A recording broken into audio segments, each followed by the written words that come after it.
10 days away from Ohio State and Texas, a matchup that everybody is talking about, a matchup that all college football fans will have their eyes on. We're going to talk about the keys to victory for the Buckeyes. We're going to talk about what Ryan Day has had to say, what Steve Sarkisian of Texas has had to say about that one. We will also give you an opportunity on how you can get in on the game with us here on the Ohio State Football Report and Chat Sports. Let's jump right into it, folks. This is a gigantic game, so I want to talk about the keys to victory in this one. My first key to victory, you gotta start fast, right out of the gate. You are in Columbus, you're in the shoe, gigantic matchup to start the season. Texas is coming into a very, very difficult environment here. You have to take advantage of that if you are the Buckeyes. Don't let them get their feet under them before this game gets going. You want to make sure you let them know that they're in a difficult position, and you can do so by starting very, very quick.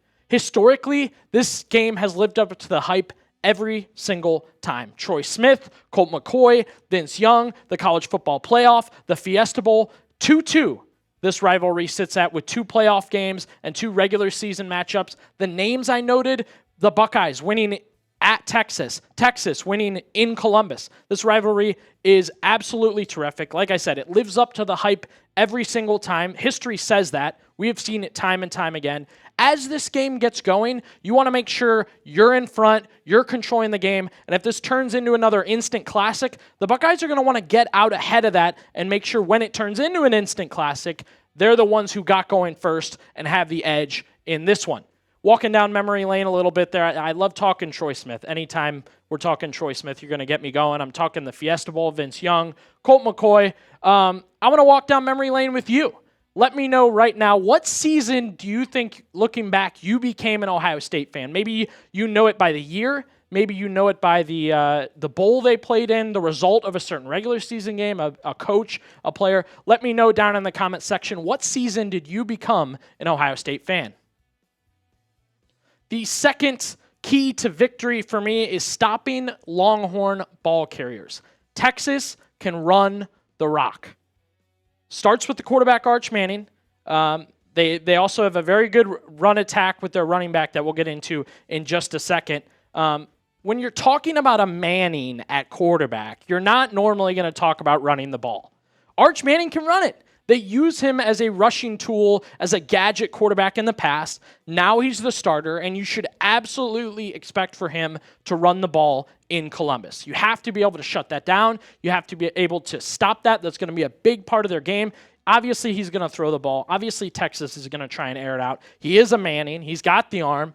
But this is a different type of Manning and Arch Manning. As you look at the stats there down below, long runs, touchdown runs, experience running the ball. He has done all that for Texas, and I expect him to try and do the same thing against the Buckeyes. Now, Quintravian Wisner is headed into his junior year for Texas, and this is expected to be his big year, right? This is the year he wants to capitalize. He wants to make himself into an NFL running back. He expects to be that for Coach Steve Sarkisian, and the stats last year say he will take a step forward. Even if he repeats last year's stats, he's going to look really, really good. Now, how can the Buckeyes stop these Longhorn ball carriers? Like I mentioned, you got the guys to do it. That's the good news for Ohio State on my second key to victory here, stopping those runners. It starts with Sonny Styles, your team captain, your Block O captain. He's going to wear that 0 instead of 6. This is a great tradition at the linebacker position. Over 100, right at 100 tackles last season. He's a Columbus kid. You love that side of the story. He's just played really, really well. I personally am predicting Sonny Styles to be an All-American and to lead this defense, and I feel he's going to start that trend on Saturday, August 30th, against Texas. Now, how is he going to get a little bit of help? We shoot to Arvell Reese. Don't say I didn't tell you so.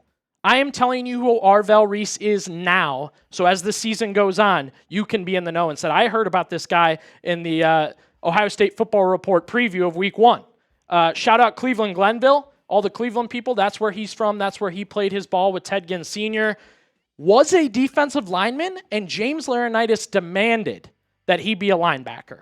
And he has shown that skill so far. I think he'll pair brilliantly with Sonny Styles to stop the run against Texas. Again, that could be Arch Manning, that could be Wisner, but you're going to need both those guys to show up, and I expect both those guys to show up. So that gives us a good opportunity here to predict the score of Ohio State and Texas. You want the Buckeyes to shut them down. You want them to start fast. That's a high score. I got to shout out my cousin. He's the type where you say predict the score, and he says, I don't know, but I know the Buckeyes are scoring 40 plus. That's a prediction in itself, but hey, go ahead and give me the Buckeyes blank, Texas blank score down in the comments. All right, for the Buckeye defense also, you have to take advantage of the Texas O-line. This is a really key point to make on this offense because both teams have lost so much talent. Texas lost a lot on that offensive line. I want to get into a quote from Henry Hipschman of SI.com covering Texas. This is about the Longhorns' offensive line, which I just said it lost a lot of talent on it. Texas is seeing a revamped offensive line, returning only one of last year's 5 starters to the roster. The only returning starting lineman is right guard DJ Campbell. The rest of last year's starting offensive line, Kelvin Banks Jr., Jake Majors, Cameron Williams, Hayden Connor, they're in the NFL. So Texas is shifting to 4 new offensive linemen. It's going to be really important for Ohio State to take advantage of that weakness. It's a clear weakness. Steve Sarkisian has mentioned it time and time again as Texas leads up to the season. Now, you obviously have to do that on the defensive line. Tons of talk in the past. You lost Jack and JT. You lost Jack and JT. They have the group to make up for the guys they've lost. All right, we'll get back to the Ohio State defensive line in just a second. Want to let you guys know today's show is sponsored by PrizePicks. Football season is back. That means PrizePicks is back. The best daily fantasy sports app. PrizePicks is the best place to win real money this football season. It's very easy to play PrizePicks as you just pick more or less on a stat projection on 2 to 6 player lineups. If you get your lineup right, you can win up to 2,000 times your money. That's right. $10 can turn into $20,000 with certain PrizePicks lineups. College football is back, like I said, this weekend, and I know the Buckeyes aren't playing in week 0, but we've still got a special deal for you as you're halfway to winning a 2-player lineup by taking more than half a passing yard for Avery Johnson and then 16.5 rushing yards for Rocco Beck. That means you can turn $20 into $60 if that hits. I want to let you guys know one more time here. Download the PrizePicks app today and use code CLNS to get $50 in lineups after you play your first $5 lineup. That's code CLNS to get $50 in lineups after you play your first $5 lineup. PrizePicks, run your game. Link in the comment section and description to get started.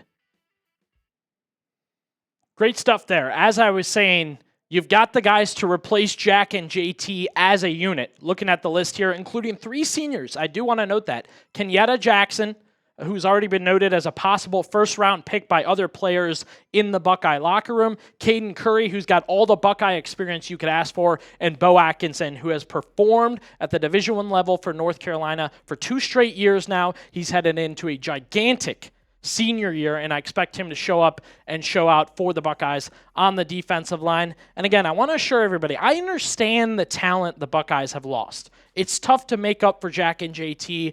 They're NFL guys that drafted, looked really, really good for years for the Buckeyes.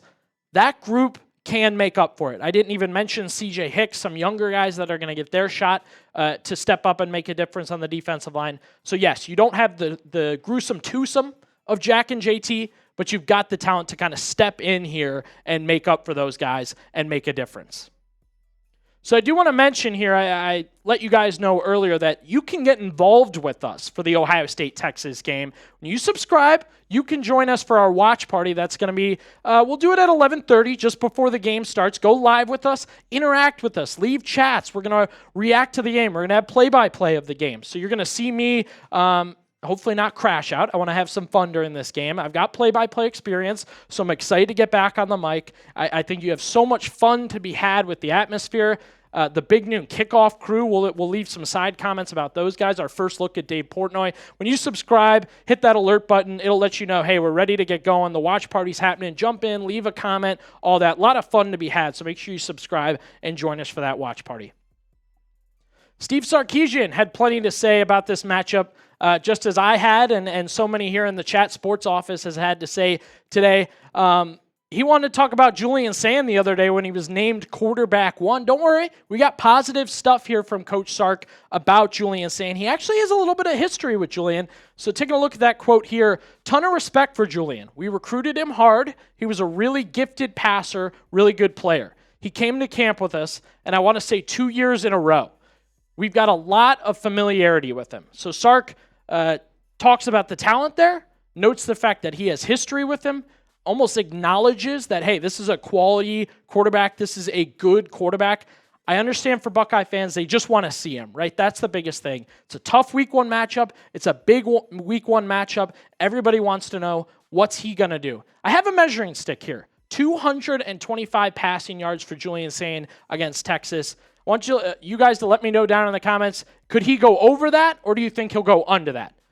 Simply type over or under, and I'll know what you're talking about with the 225 passing yards for Julian Sayin.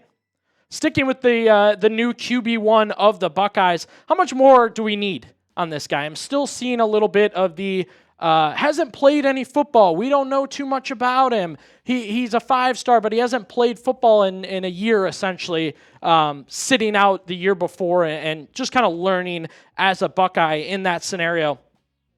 I think you got what you need here. Nick Saban's stamp of approval. Sarkisian wanted him. Day went and got him. Day's a quarterback whisperer, and he won the quarterback competition with a quality opponent. You are at the point now where you know who Julian Sayin is. He has some credibility, and that should make for an electric quarterback matchup when the Buckeyes take on Texas. It's Manning and it's Sayin, 2 5-star quarterbacks in the same circles. I mean, you literally have Arch's coach saying, I was looking at Julian Sayin. I wanted Julian Sayin. He practiced with us. Nick Saban, we've been through that a million times. And, of course, Ryan Day taking over here as the quarterback whisperer for Julian Sayin. I really feel like we've gotten what we've needed here to get credibility for Julian Sayin heading into this matchup.